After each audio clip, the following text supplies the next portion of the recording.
এই পদ্ম ফুল গাছগুলো নিয়ে এসেছিলাম একটি পেশেন্টের বাড়ি থেকে, একটা কাকিমার কাছ থেকে। ওনার কাছ থেকে একটু টিউবার এনেছিলাম, টিউবার এনে বসিয়েছিলাম। আমি তো আগেও নোট করে আপনাদেরকে ভিডিও করে আমি দেখিয়েছিলাম। তা একটি প্রথম ফুলের কুঁড়ি যেটা ছিল সেইটি আজ 1 মে এই অবস্থায় এসে দাঁড়িয়েছে। প্রথম পাপড়িগুলোর মুখটা এরকম খুলেছে। এর আগের পাপড়িটা যখন সবে একটু একটু খুলছিল তখন তো আপনাদেরকে ভিডিওতে দেখিয়েছি।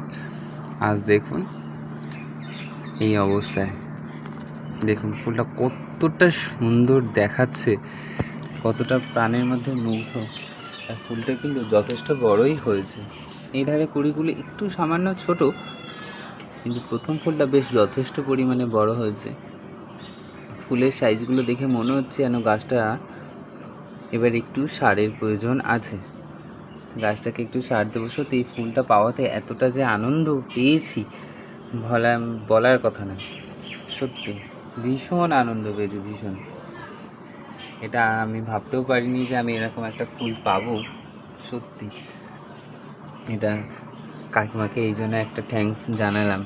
কাকিমা আমাকে এই টিউবারগুলো দিয়েছিল, তা থেকে আজকে এই ফুলটা পেয়েছি। সত্যি অসম্ভব সুন্দর দেখাচ্ছে, অসম্ভব সুন্দর। এতটাই ভালো লাগছে, দেখো ভেতরের ইয়েলো যে বৃন্তিগুলো সেটা পর্যন্ত ভালো বোঝা যাচ্ছে, দেখা যাচ্ছে।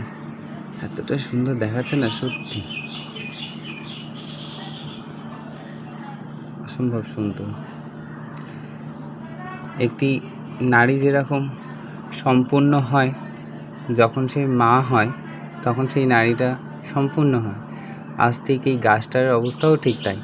গাছটা পূর্ণতা পেল একটি এই ফুলের মাধ্যমে।